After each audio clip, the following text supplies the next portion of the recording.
Hello, before you started this lecture just now, I took a moment to glance through your book. By the way, my major is the principles of education. There is a particular sentence in your book where you say this, for example, as follows. I enjoy two things most. One is reading books. The other is using my limited abilities to help those with whom I have karmic affinity with. I want to ask about these people with whom you have karmic affinity with. What counts as someone you have karmic affinity with? Does that mean there are also those with whom we have no karmic connection? So when it comes to people with whom we have no connection, how should we help them? I think I can use an analogy to explain people with whom we have a connection. For example, what I say today might not be very well put. Take manure, for instance. It's something very unpleasant. But for flowers that are about to bloom, when it's spread in the fields at the right time, it actually helps the flowers to blossom in vibrant ways. So maybe what I say today can in some way help nurture the budding wisdom in someone. I think that's what it means to have a connection. If there is no connection, then even if I speak today, some people may still be unwilling or simply not interested in participating, even though I sincerely hope in my heart that they will benefit from this because they have not come, there is no connection. So relatively speaking, everyone may have people with whom they are connected and those with whom they are not. I think that's how we should understand having or lacking a connection. Hello, Khenpo. I'd like to ask a question. What was the turning point that led you to take refuge in Buddhism? What was the reason that made you take refuge in Buddhism? Thank you.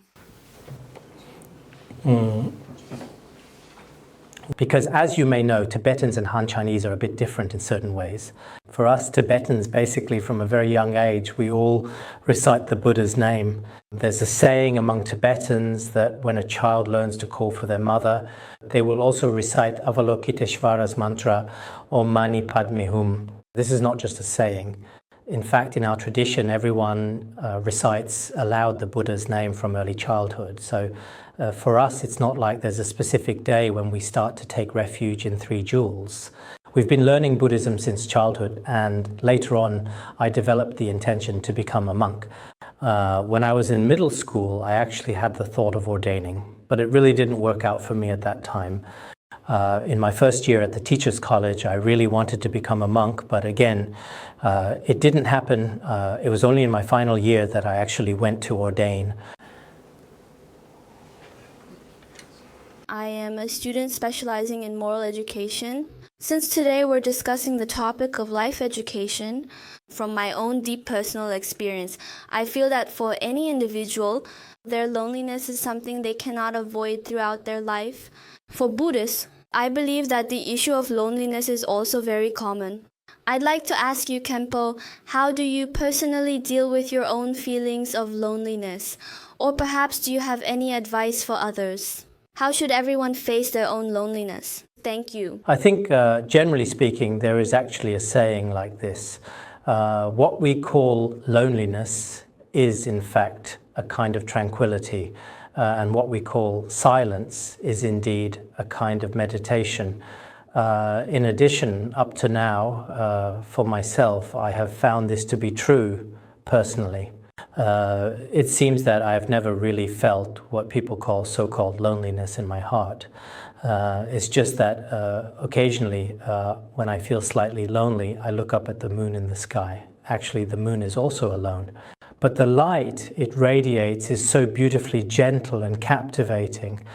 And many people, through its soft and calming moonlight, including lotuses, rely on the moonlight to bloom. Therefore, in this world, there are many solitary lives that shine alone, which instead bring more brilliance to those around them in profound ways.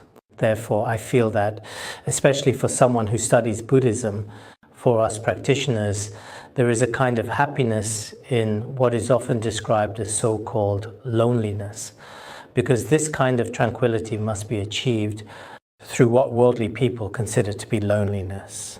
For example, if someone spends years and years in retreat in a mountain cave, do they ever feel lonely? Not at all. Some time ago, a monk from my hometown had already been in retreat near Lhasa for 12 years. Once he came back to our hometown, I asked him, during those 12 years you spent every day sitting in a mountain cave, And this cave hardly ever gets any sunlight at all. Only in the afternoon does a little bit of sunlight shine in. Then the sun moves past. It's a cave in the forest. I asked, "So didn't you feel lonely or suffer in that situation?" He said, "No. I've just come into this mortal world and I feel really out of place. I have to go back soon. The joy I felt there is beyond words." Hello, Khenpo, and thank you for being here today. Let me share some of my understanding on this important topic. I'm from the teaching department and I'm Professor Tan's colleague. I think that Buddhism is genuinely a philosophy of life. It helps us to settle our inner hearts and minds. If everyone on earth were Buddhists, if we all follow Buddhist principles that Buddha taught, I think our world would definitely be very peaceful.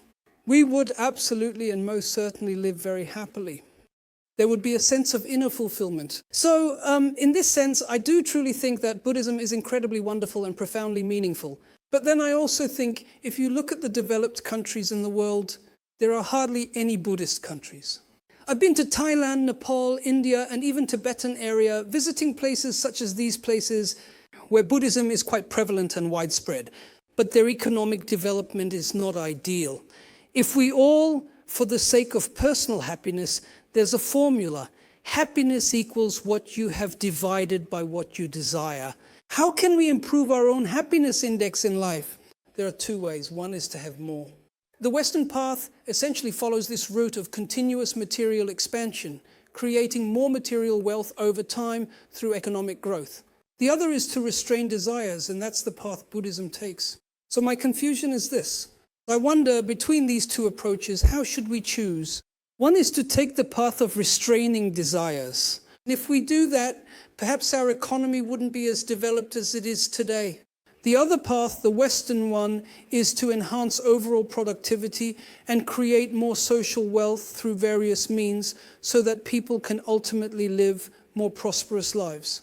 I personally have great respect for Buddhism because in today's society, Buddhism as a spiritual pursuit is truly a great and powerful remedy for a society like ours, which is overflowing with endless material desires. It's indeed a very effective and reliable cure. But my confusion is this. Do we acknowledge the scientific validity of the Human Development Index, which is already widely recognized? Do we recognize the contribution of economic development to the fulfillment of our lives? My question is, how do we properly resolve this issue? All right, here's how I understand it. I want to take a moment to explain my perspective so you can see how I interpret this information. Generally speaking, as humanity develops its productive forces, is there a connection to the economy in this process? Yes, there is, without any doubt. But Buddhism's concept of happiness is not simply equated with wealth or material possessions alone. I also acknowledge that the countries where Buddhism is currently flourishing at the present time in the world today, from today's perspective, this may not in reality be considered particularly developed by modern standards. There are two main reasons for this specifically. One reason is that the good karma we create as humans is not necessarily always enjoyed or experienced in this lifetime, but rather in the next life or the one after that. That's how it should be enjoyed. So it's very possible that, in fact, the people in countries that are not particularly developed right now, the karma they created in the past was not very favorable in terms of economic wealth.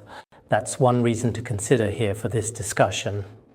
The second reason, I think, is that if we equate a person's happiness with the economy in such simplistic terms, even fields like psychology and economics today don't really agree with that kind of assumption in modern research. Indeed, the United States and China in today's world have achieved rather significant and notable breakthroughs in economic development over recent years. But our happiness index has actually dropped compared to 10 years ago. So we all think that as wealth continues to increase, people will become happier and more satisfied, but that's not the case. It really isn't. For example, in the Han regions, people whose economies are especially developed are becoming more and more troubled and uneasy in their daily lives. Whereas here in Tibetan area, our economy is just average, but our hearts are filled with harmony and tranquility. Everyone has that inner peace naturally. You can see a smile on everyone's face. On the contrary, in places with highly developed economies, you can hardly ever see such genuine smiles on people's faces at all these days. So from the Buddhist perspective on economics, it does not praise being excessively or extremely poor either. If you are too poor, life becomes unsustainable.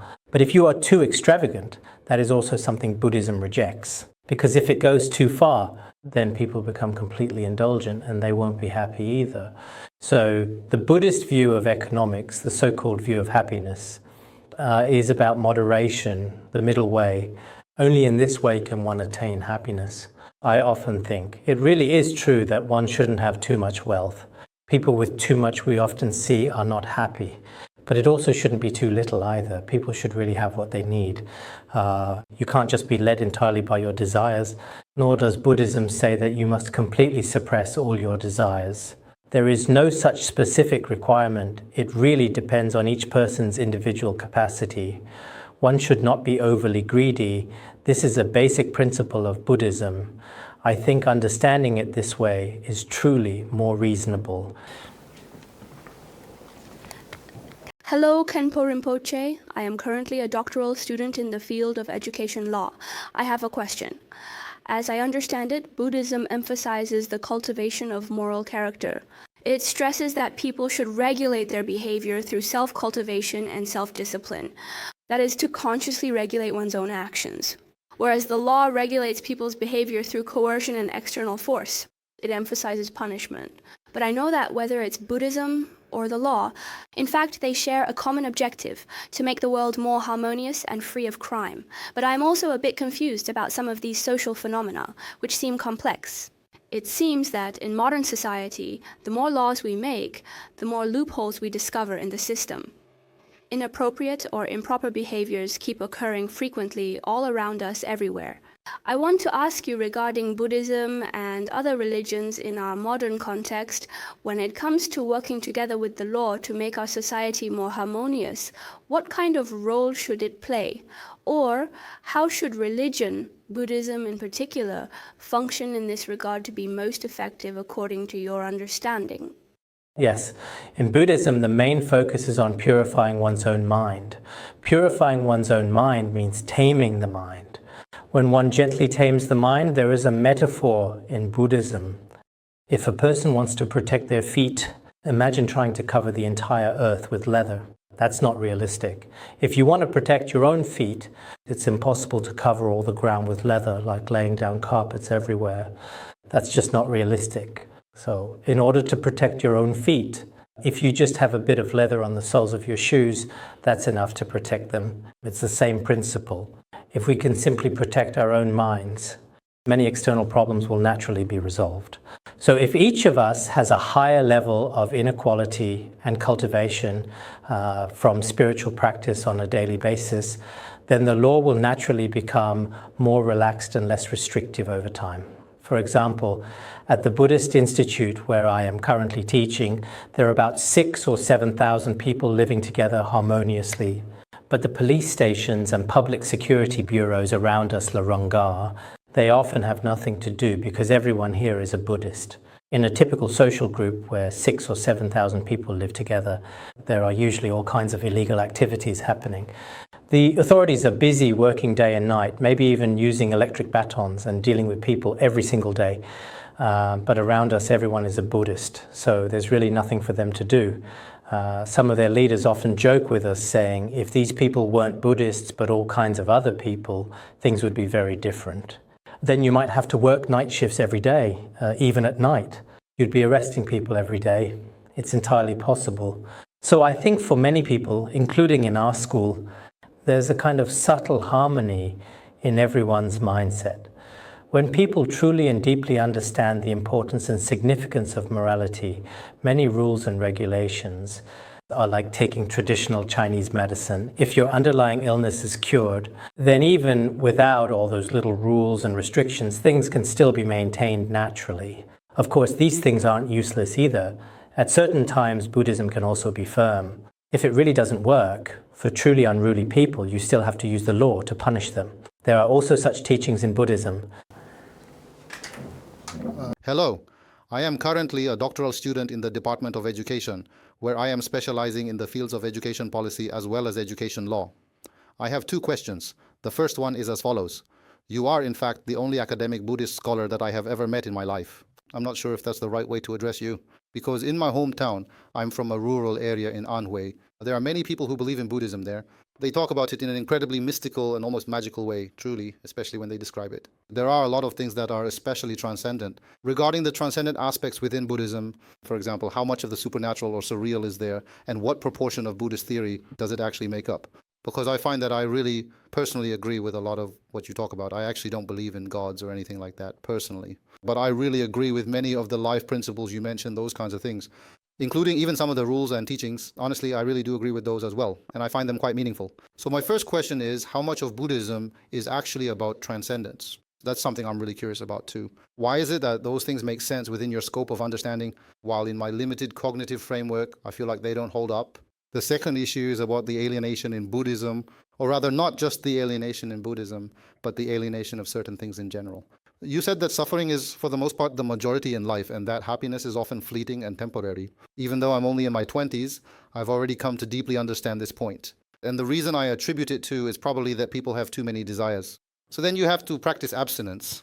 Desire might also be a matter of human nature, things like that. Buddhism, in order to make people happy or whatever, then promotes abstinence. But abstinence itself, in my view, if you tell me not to eat meat, I actually end up suffering. So that's another form of alienation. Originally, the reason for not eating meat is to avoid killing and to reduce my desires. To reduce my desires, I'm told not to eat meat, but not eating meat makes me suffer. If I'm not allowed to marry, I would be miserable too. So there are many things I can't do. And maybe that's a kind of alienation. I'm not sure if what I'm saying is right or not.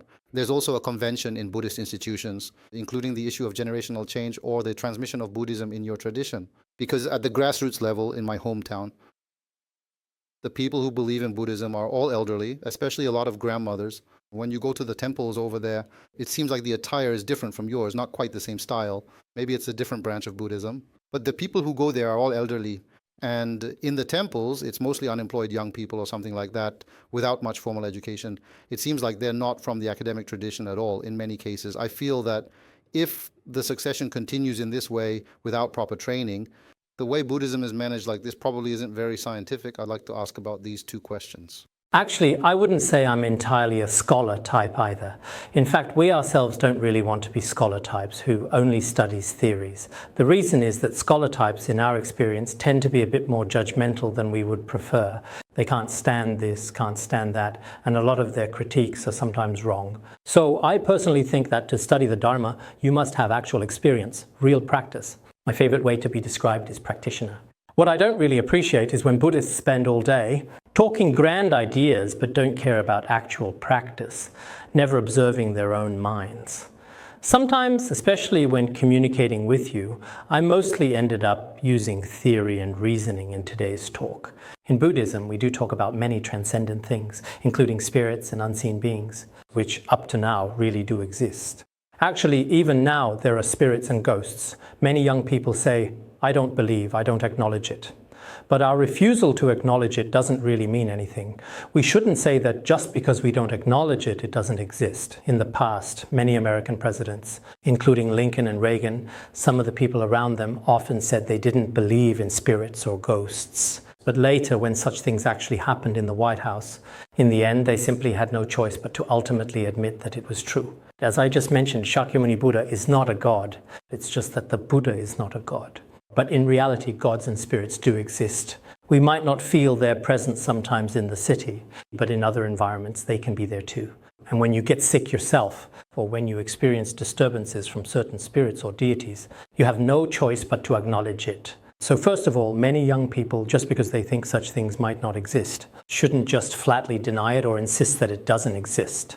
You can't make a definitive statement about this, otherwise in the future you might. It could also lead you to have a different understanding of your own life. True transcendence.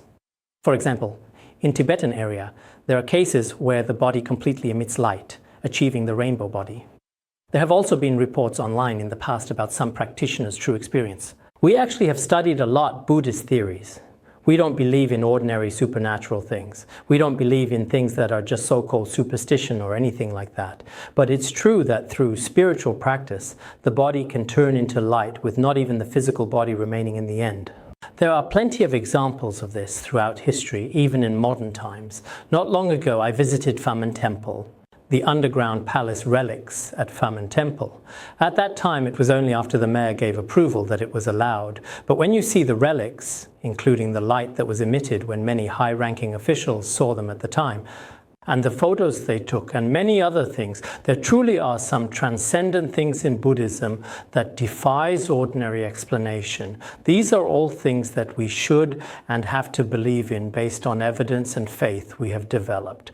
The second thing is, I think maybe there are some things you can't fully understand right now in your current state of spiritual development. For example, eating meat is also acceptable if you can't uphold certain precepts. Buddhism doesn't say that if you really don't want to, or if you feel extremely distressed, that you must force yourself to do it. There's nothing like that. Everyone's foundation is different and progress should be gradual. That's why in Buddhist precepts there are the 3 refuges and 5 precepts. Within the 5 precepts, it's also fine to uphold just 1, 2, or 3. If you can observe all 5 precepts, then you can receive the transmission of all 5. On this basis, you can then receive the novice monk precepts, the bhikshu precepts, one by one, step by step. There's no requirement that you absolutely must take them. If you don't want to take them, you have to take them. There's nothing like that. So I think this is your own choice to make. It's perfectly fine to uphold the precepts according to your own capacity. It's not that you are absolutely required to take them all if you truly can't. There is no such demand. But just because you can't uphold them, does that mean you won't face any consequences? That's not the case either. Indeed, some actions involve harming sentient beings or endangering society, so avoid them when possible. Moreover, in some places, things may not be very proper or standardized. This includes the behavior of some Buddhists as well. Some of these behaviors carry a superstitious element. We often say that Buddhism is actually a form of education. What I'm saying today is that Buddhism truly is education. It's not just a set of dogmas, nor only about conduct. Some say behavior doesn't matter, but that's not true either. Conduct is also a part of it. Some people think that as long as the Buddha is in your heart, anything goes. But that's not the case either. We haven't reached that level of realization. Therefore, in many respects, learning is very important. Hello, Khenpo. I am a student who is currently studying education, and I would like to ask you a question. We often hear the well-known saying, "The recluse hides in the forest, the true sage hides in the city." What are your thoughts on practicing at home versus having to practice in a monastery or in retreat? And also, just like you, when traveling from one place to another or going on various study tours in these different and unique environments, what do you personally think are the different effects or influences on our practice? That is exactly my question. That's what I want to know. I think everyone has different karmic connections and unique faculties. Actually, for me personally, I don't spend all my time traveling from place to place. If I were traveling all the time, constantly on the move, that wouldn't really work either. This morning, I told a few of our friends who also practice Buddhism, I still need to return to Larongga. After going back, my mind genuinely feels much more at peace and calm than in cities. If I stay outside for too long, especially in the city, there are often all kinds of distracting thoughts and chaos that constantly entangle and disturb the mind without any rest. That's not very good, so I still only go on pilgrimage occasionally. But I feel that whether it's going on pilgrimage or practicing in a quiet place, whether it's working or studying, everyone should regularly observe their own mind and reflect on themselves. This is very important. This itself is a form of practice. If your practice is good, you can do it while working or even while riding a bicycle. No matter what you're doing, you should often observe your own body, your own speech, and the state of your own mind. A wise person often reflects on themselves, examining oneself 3 times a day. That's what it means. But someone without wisdom, even if they are teaching others or doing good deeds, their true goal in their heart might be something else entirely. They do it for their own goals, for their own interests, without ever considering sentient beings or society. In that case, it's just an action, nothing more. So I think that so-called practice at its core all depends on your mind. If your mind is good, everything is good. If your mind is evil, everything is evil. Outward appearances aren't that important.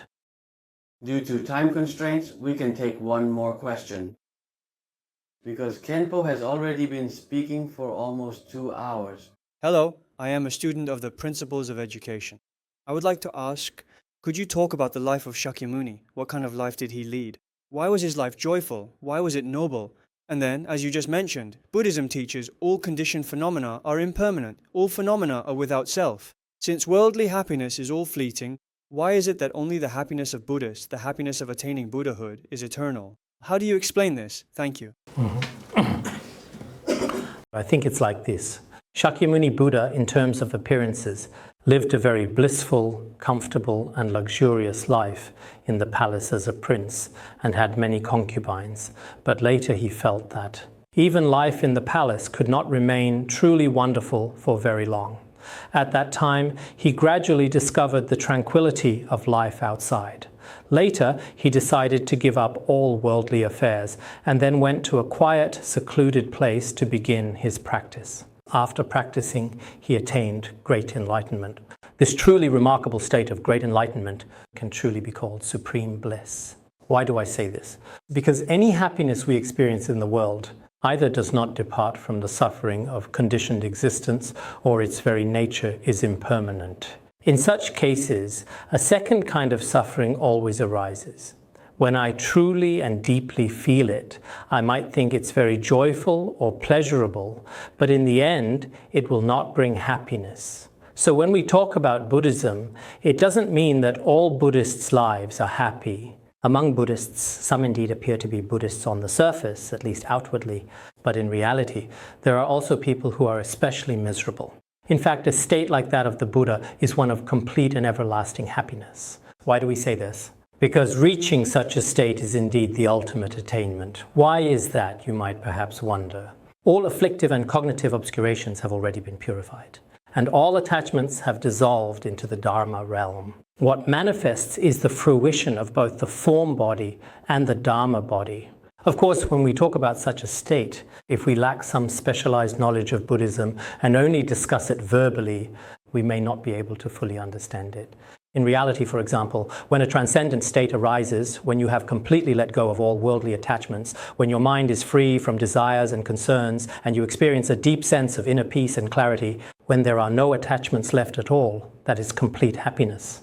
Because all of our suffering, every bit of it arises from self-attachment. As everyone knows, isn't every instance of suffering related to the self? Suffering that has nothing to do with the self basically doesn't exist, unless it's some great bodhisattvas whose compassion for sentient beings is especially strong, causing them deep sorrow in their hearts. Apart from that, there really isn't any. So, for most people, at the root of their hearts, they are still attached to the idea of self. But the Buddha and Bodhisattvas have eliminated this self-attachment and ultimately attained a true, inconceivable, and incomparable bliss. All right, that's about the teaching tonight. We've had an extremely fulfilling and truly complete evening of deep discussion and learning. As for Buddhism, many years ago I also listened to the teachings of another eminent monk who shared profound wisdom with us back then, and basically his views were the same as Khenpo's. In a certain sense, Buddhism is not a religion, but rather a form of education. I think when it comes to moral education, Buddhism, as a very good and highly regarded approach to moral education, has many points that align very closely with the moral education we talk about in daily life and ethical development. I think our research centre, or everyone present here who has listened attentively this evening, the reason we are so passionate about moral education mainly comes down to two functions in my view.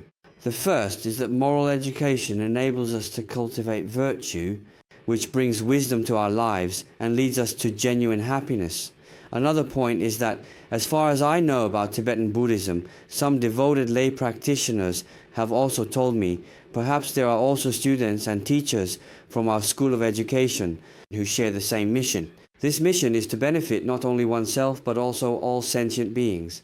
The teachers and students of the Faculty of Education at Beijing Normal University have a responsibility to this country, and perhaps even more, should take on even more of the mission to benefit all beings.